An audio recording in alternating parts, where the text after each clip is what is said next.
The nurse on duty simply checked the patient's pulse. She discovered that he had been dead for quite a while. However, she remained calm. She looked into the trash can and found an empty penicillin vial. She instantly understood that the real cause of death was an allergic reaction. The woman knew someone was trying to frame her. She was quickly arrested outside. The deceased family was enraged. In the next moment, the father of the deceased drew a knife and lunged at her. But the woman, as if anticipating this, moved just in time, narrowly saving her life. In truth, the woman had died once before in her past life.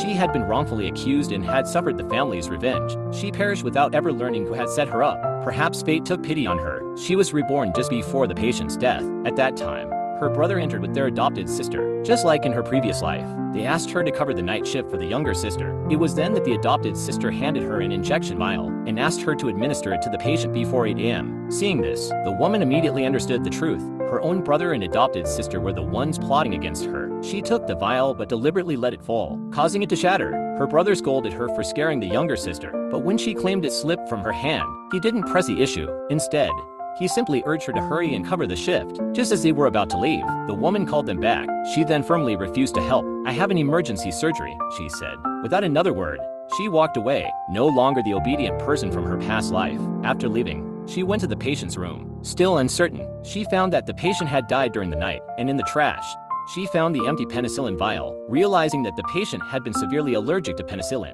she understood why her adopted sister had been so eager to make the switch. Her sister had been trying to set her up for medical malpractice. Since her brother and adopted sister had conspired against her, she wouldn't let them get away with it. "Hello? Is this a law firm? I need legal help. Money isn't an issue." The next day, the family learned that the cause of their son's death was still unclear. They also discovered the empty penicillin vial. Enraged, they announced they would file a lawsuit. The nurses revealed that it was the adopted sister who had been on duty that night.